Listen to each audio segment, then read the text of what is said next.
Lo que debe haber sido en esa época salir a bailar con el Cachafaz, con uno de los bailarines más extraordinarios de la historia.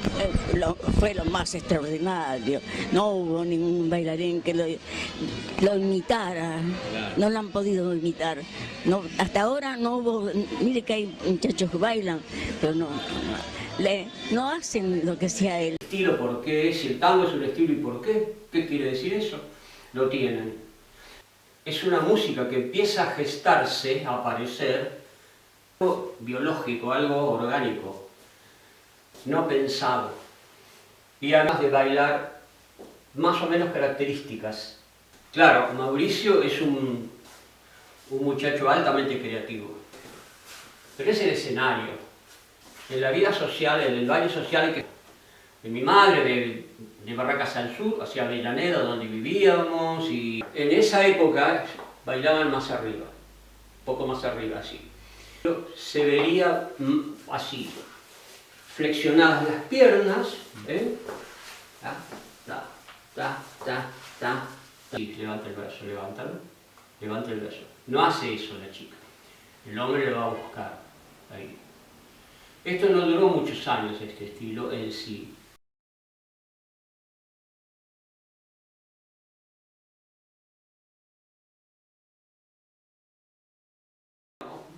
Bueno, hola Jaime, buenos días, ¿cómo dormiste? Hola, Carlos. Pesado. Sí. Bueno, nuestros amigos preguntaban acerca de los estilos del tango en toda su historia. Y muchas veces hablamos de que las diferencias son muchas. No quiere decir que cuando uno va a bailar una milonga y es un bailarín social, tiene que saberse todos los estilos, si no es un inadaptado. No, no es así. Cada uno lo hace como lo siente. Se va formando, va mejorando. Pero acá estamos hablando de que hay gente que realmente quiere saber cómo es eso de los estilos. Es increíble, pero en todos los ámbitos, universitarios, en medios de difusión, muchas veces la pregunta es ¿qué son los estilos? En nuestras páginas web, que están en 4 idiomas, si ustedes van, eso está muy explicado. ¿Qué es un estilo? ¿Por qué? Si el tango es un estilo, ¿y por qué? ¿Qué quiere decir eso? Lo tienen. Pero ahora, como en la web yo cito, a veces, estábamos hablando del estilo orillero, me preguntan ¿y cómo se ve? Por eso lo estamos haciendo. Yo después de acá voy a sacar partes para llevar a esas páginas de la web específicamente y que ustedes puedan tener un resumen rápido de qué estamos hablando. Si después con la vida les interesa estudiar profundamente cada estilo, para eso estamos también. Está en la web, están en los canales y está en nosotros, estamos acá. Pero bueno, al principio cuando el tango nació, nadie tenía idea de ninguna clase de estilo, porque ni siquiera la música estaba clara. Es una música que empieza a gestarse, a aparecer, ni siquiera había bandoneón, y empieza a gestarse, y los que lo estaban haciendo no sabían, bueno, vamos a crear una música nueva. No, fue saliendo algo biológico, algo orgánico, no pensado. Y había instrumentos muy elementales, como la flauta, como la guitarra, ¿no? El violín, a veces instrumentos que ni siquiera eran del ambiente, eran del jazz, una cosa así. Y la música también. Así que incluso el nombre no se llamaba todavía tango. Era algo que estaba ahí, empezaba a salir. Misteriosamente se empezó a hacer concreto esto y aparecen estos improvisados, esta gente que nada académica, era gente del arrabal, de las afueras de la ciudad, con ninguna cultura musical, gente que bailaba cualquier cosa, pero de las cosas que estaban más o menos ahí, la polka, el vals, muchas cosas raras también, pero no tenía ningún entrenamiento para decir, ¿cómo bailamos esta música? Y crear una coreografía, figuras específicas. Así que esto sucedió, todo este nacimiento raro, indefinido, en las orillas del Río de la Plata. ¿Saben las orillas? Ustedes tienen el río, y donde se une el río con el territorio, con esa línea, le llamamos orilla. Esto es una orilla también. Esto que tiene Jai es una orilla, podemos decir. Y la división, o cuando decimos la orilla de la vereda, de la pedestrian line, esa línea es la orilla. Toda esa gente que vivía en esa área, en las orillas, especialmente en el puerto, en los puertos, en Buenos Aires, Uruguay, por haber nacido o por desempeñarse ahí se llamaban orilleros. Por eso la gente que empezó a crear figuras para esa música nueva era gente de las orillas. ¿Y cómo bailaban? A su estilo. ¿Y cómo se llama ese estilo? Orillero. Por eso se llama orillero, porque nació en las orillas. Pero las orillas no son solo geográficas. Si salimos de Buenos Aires y empieza un área también cultural diferente, con otro nivel, no vamos a decir peor, mejor, otro nivel, esa división social también le llaman orilleros, a esa gente de esa división social. O sea, acá empiezan acá estoy en Buenos Aires ciudad, acá empiezan los orilleros, culturalmente hablando. Y geográficamente ya saben, porque es la línea divisoria. Todo alrededor del Río de la Plata. Es un arte rioplatense, con un peso muy grande en el área argentina, en el área de Buenos Aires, más que en Uruguay, por ejemplo, por la proporción habitantes, la cantidad de habitantes era muy otra. Después, cuando podemos empezar a decir que se empieza a reconocer una forma de bailar esa música que tampoco estaba muy clara, a esos primeros escarceos los llamamos, bueno, podemos decir que es una forma, un estilo de bailar de esa gente. ¿Cómo era? Nosotros les vamos a poner con el tiempo, con las próximas clases, música para que escuchen y digan, ah, por eso esto se coreografía así, o se puede entender por qué lo bailan así. Pero tuvo que aparecer la música. Siempre en la danza, esto es una estupidez lo que estoy diciendo, porque es tan lógico, pero hay que decirlo.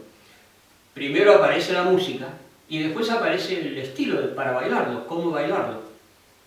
Primero aparece la música y después esto. Entonces, por eso cada vez que una variación más o menos clara, más o menos evidente en la historia de la música del tango, porque se incorporan otros criterios en la música, porque aparecen otros instrumentos, porque se organiza la orquesta como tal, la música cambiada, más o menos cada 10 años podemos encontrar formas de bailar más o menos características de esos periodos musicales. Entonces decimos el periodo orillero, ya saben por qué, pero el periodo orillero no termina así nomás, siguió. Toda la gente, incluso hoy, si yo pertenezco a ese estatus social y vivo en las orillas y bailo en mi milonga, a mi manera, estoy haciendo un tango orillero de hoy. O sea, de las orillas. Pero ahora estamos hablando de los orígenes, del orillero no de hoy, sino del orillero del principio. Entonces, más o menos cada 10 años podemos decir, no hay una frontera. Ah, no, de acá para acá tenés que bailar así. Más o menos. Esto es una cosa humana. Sí es importante que sepamos no mezclar los estilos cuando no los tenemos que mezclar. Porque con mi amigo Mauricio Castro, el chico que entiendo que creó él realmente la idea del tango contemporáneo, tango nuevo, claro, Mauricio es un muchacho altamente creativo, pero que también dirigió su música, su estilo, su creación, a una música que no es la clásica.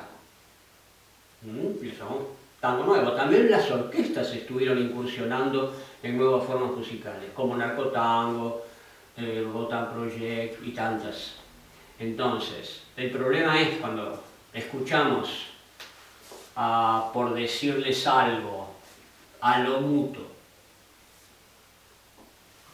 hace como 100 años, por decir algo, y lo queremos bailar con los recursos del tango nuevo. Eso no lo hay, eso no hay que hacerlo. Eso es un disparate. Ahora, la vida real es un disparate. Ahora, en un escenario, a lo mejor se puede hacer, pero un escenario no trata de enseñarle cómo se baila el tango a la gente, es un escenario, desarrollo, una historia, ustedes saben. Eso es diferente. Entonces, lo que se hace en el escenario es historia. Si nosotros en el tango tenemos normal, tenemos una salida, en el tango social, cuando vamos a la milonga, y salimos de determinada manera, como puede ser esta, 1, 2, 3, etc. A lo mejor en el escenario,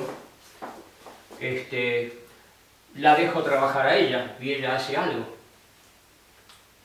Y ese no será quizá el baile social. Y yo a lo mejor hago esto y me voy.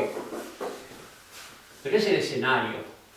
En la vida social, en el baile social hay que seguir las reglas del tango, que es como es, y no la podemos cambiar. Bueno, volviendo a los estilos, entonces, tenemos. ¿Cómo podemos saber cómo bailaba esa gente? Yo no estaba ahí. No soy un nene, pero no estaba. Entonces, pero ¿cómo más o menos lo sé? Porque conocí, cuando era chiquito, empecé a bailar, todo el mundo sabe la historia. De mi madre, de Barracas al Sur, hacia Avellaneda, donde vivíamos, y vivían mis abuelos, y ahí estaban estos tipos, estos bailarines viejos, y venían de esa época, porque a mi edad, cuando yo era chiquito, imagínense, resten, estaban vivos todavía.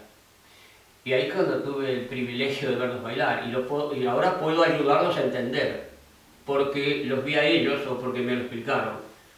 Yo lástima que no sabía valorar tanto como lo haría hoy. Si los conozco, los tengo acá, bueno, como un limón los exprimo. En esa época yo era chico y no le dábamos demasiada importancia. Pero les digo, de hecho, en los comienzos, para darse una idea cómo se baila, no hay que hacer nada de lo que se hace ahora.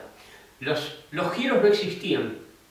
Los giros estos del tango de salón o del vals no existían, porque los crearon en el año 39 el Negro Lavandina y Petróleo, el maestro Petróleo, que fue mi maestro también. Entonces, no existía.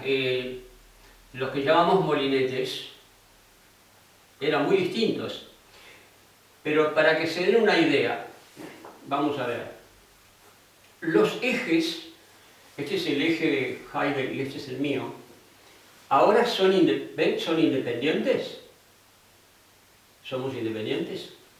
Y podemos hacer un baile de salón con los ejes independientes, hasta que empezamos a bailar. Por ahí empezamos a bailar y yo recibo un poco el peso de ella. ¿Ves? Estamos como apilados. En esa época era todo el tiempo apilado, todo el tiempo. Entonces, el abrazo era un poquito más alto, aquí. Normalmente bailamos con la mano aquí, a esta altura, a la altura del hombro de la mujer, porque si no le tapamos la cara, o me tapan la mía.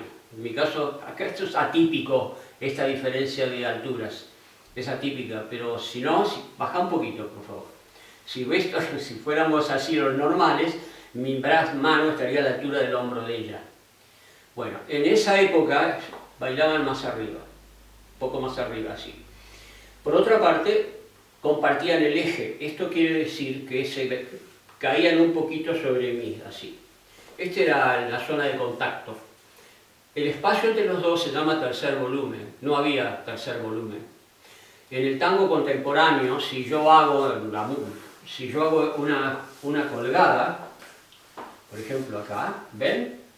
Esto es tercer volumen, existe, pero en esa época no.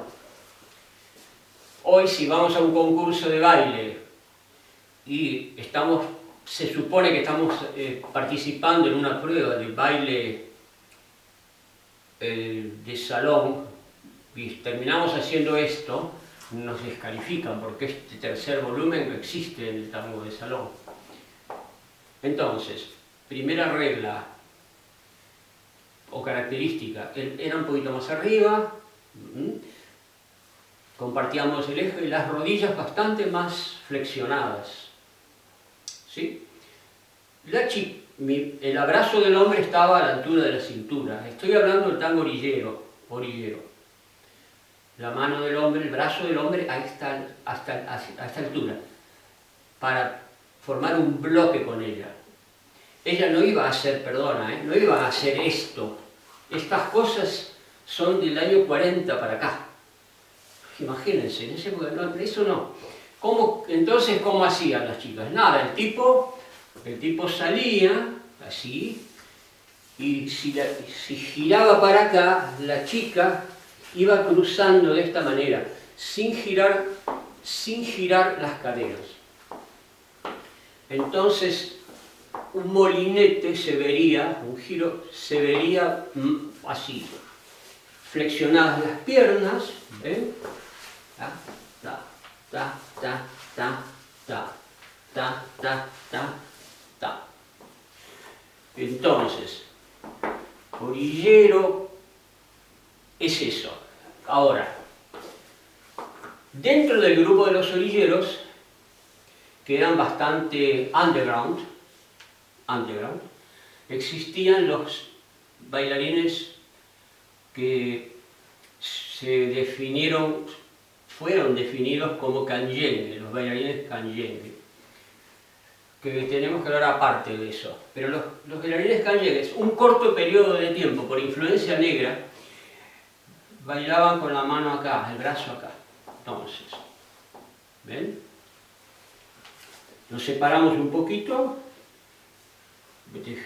Entonces vamos a buscar el brazo de la chica. Ella no lo levanta así, levanta el brazo, levanta el brazo. No hace eso la chica. El hombre lo va a buscar ahí. Esto no duró muchos años, este estilo en sí, públicamente. Entonces, si salgo, fíjense, y hago esto, ¿ven?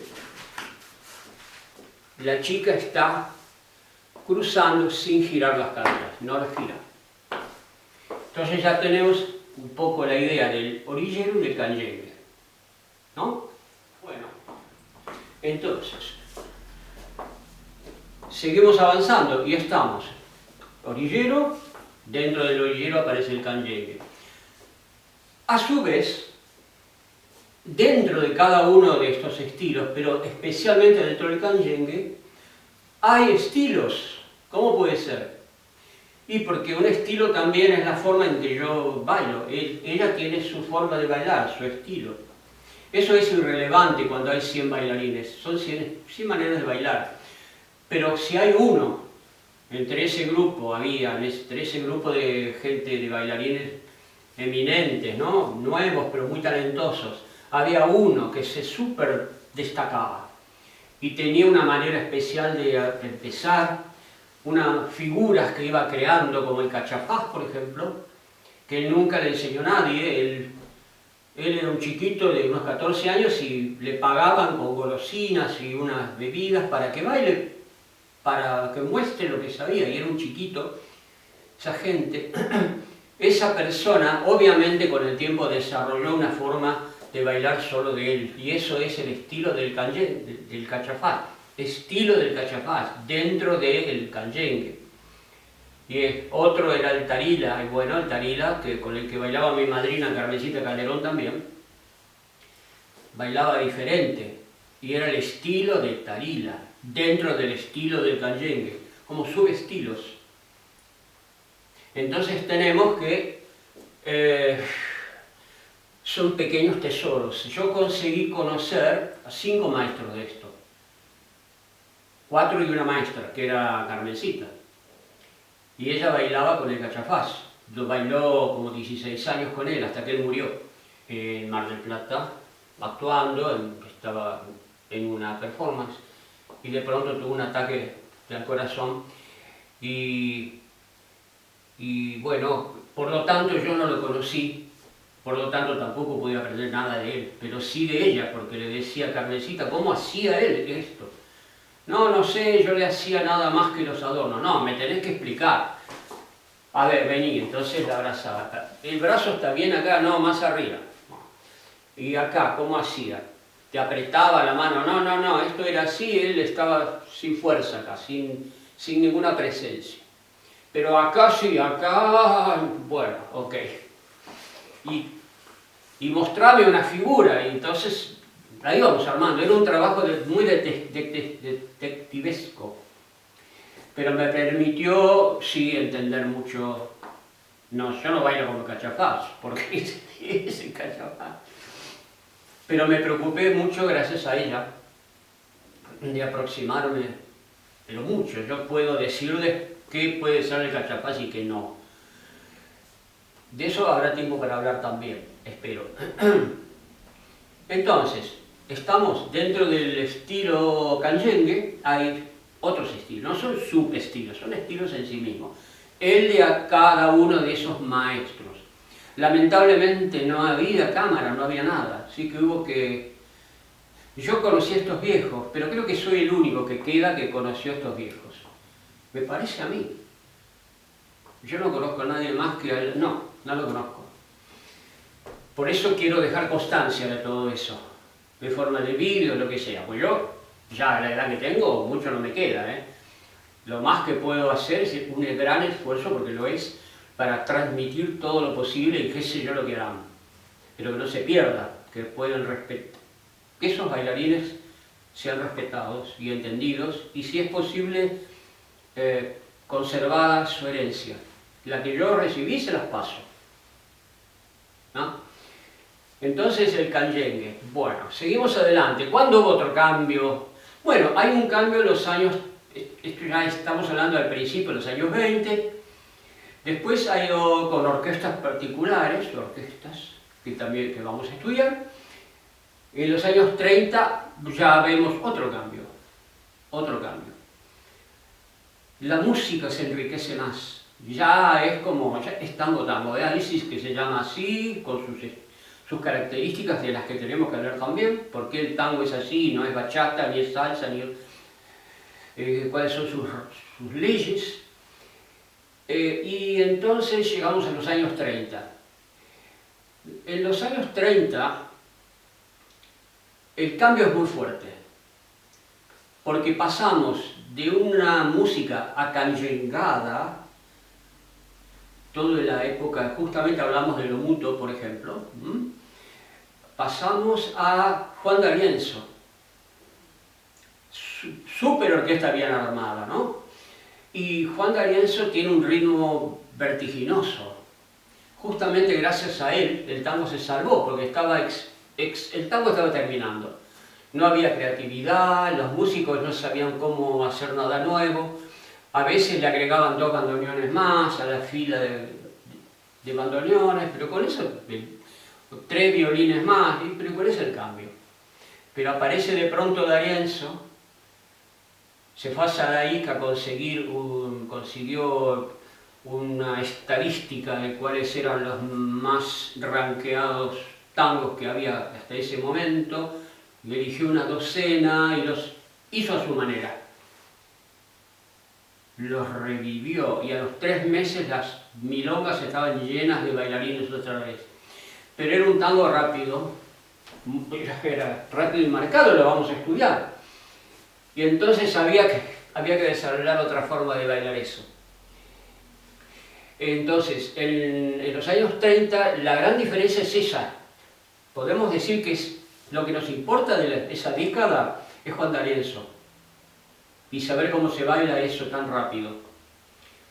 Pero bueno, si antes hacíamos esto y lo hacíamos acá, ¿no es cierto? ¿Verdad? Este tipo de giro, etc. Con D'Arienzo sería, ustedes van a ver, este molinete, el estilo de los años 30 ya es el abrazo, no es acá, la posición de la mano no es aquí, es normal, ¿no? Pero entonces ustedes ven que es lo mismo, pero ¿sí? Hay que llevarlo, como hizo D'Arienzo con la música, hicieron los bailarines con el ritmo, con la forma de bailar. Bueno, pero hay figuras específicas para eso. No pretendemos que hoy lo sepan, pero es así. Entonces, ¿y qué pasaba en los años 30? Previo a los 30, los 20 tardíos. Cuando ustedes ven esto, voy a empezar de acá. Puede ser aquí o puede ser, como les digo, acá. Pero si vamos a una forma estándar de esta gente, hacían primero que nada algo que se llama la cadena. ¿Te acordás de la cadena? La cadena es un paso que yo encontré en todos los estilos de canyengue, todos. Todos los maestros lo tenían. Ese paso, que es así. Salimos de costado, levantando un poco a la mujer, así, es un side step, un paso lateral. Entonces hacemos ta, ta, ta, ta. Repetimos, ta, etc. Esa es la cadena, se llama cadena. Tito Luciardo, que bailaba, que era partner de Carlos Gardel en algunas películas, a mí no me gustaba cómo bailaba Tito Luciardo, pero el tango normal, pero el canyengue era muy interesante. Y Luis Grondona, un maestro que tuve, un Luisito Grondona, gracias a él rescatamos ese estilo de canyengue. Él recibió una beca para estudiar con Tito Luciardo. Una beca que se la dio Juan Canaro, a mi maestro de canyengue, y fue a estudiar con él. Y él tenía esta cadena, Tito Luciardo, así, en vez de hacer, en lugar de hacer, ta, ta, ta, hacía esto, con la marca del brazo, hacía todo igual los primeros 3 pasos, ¿tá? Pero el otro era esto, ¿tá? ¿Lo ven? Así. El último es adelante. Características de él. Y como eso, sus propias figuras, etc. Entonces, en los años 30 se veían cosas así. Vamos a hacer una cadena de aquella época, aquí o aquí, no importa de momento.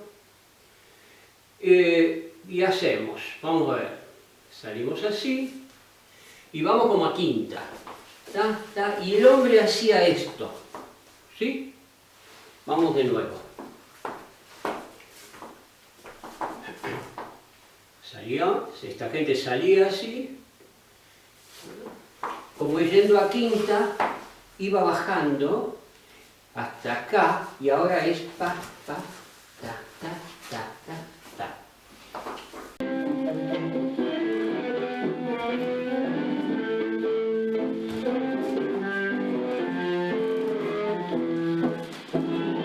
Cuando estudiemos esto con la música correcta, van a ver qué bien que entra, qué bien que está, cómo es que... Y les va a parecer de pronto que toda esa música que es difícil de apreciar, porque parece cuadrada, parece toda igual, las orquestas no son ni cuadradas, ni son todas iguales, ni las orquestas tocaban todas igual, aunque pareciera que sí. Y cuando aprendan a bailarlo van a decir, esto es un tesoro, quiero bailar así todo el día. ¿O no es cierto? Sí. Es como estar más a tierra. Yes. What do you think of? Yes.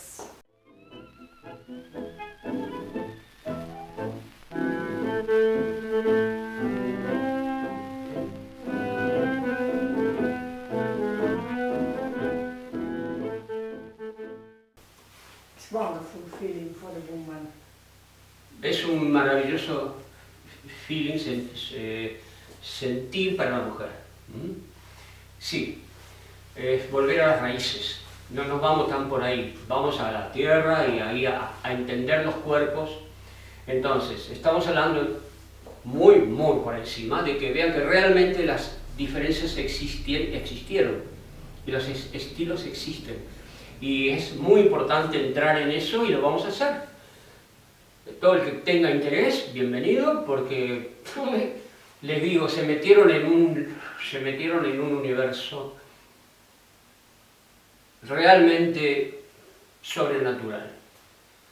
El tango es una cultura sobrenatural. Bueno, en los años 40 tenemos dos novedades. Porque el tango llega a la ciudad, de los arrabales va a la ciudad. Viene, por un montón de razones que en su momento...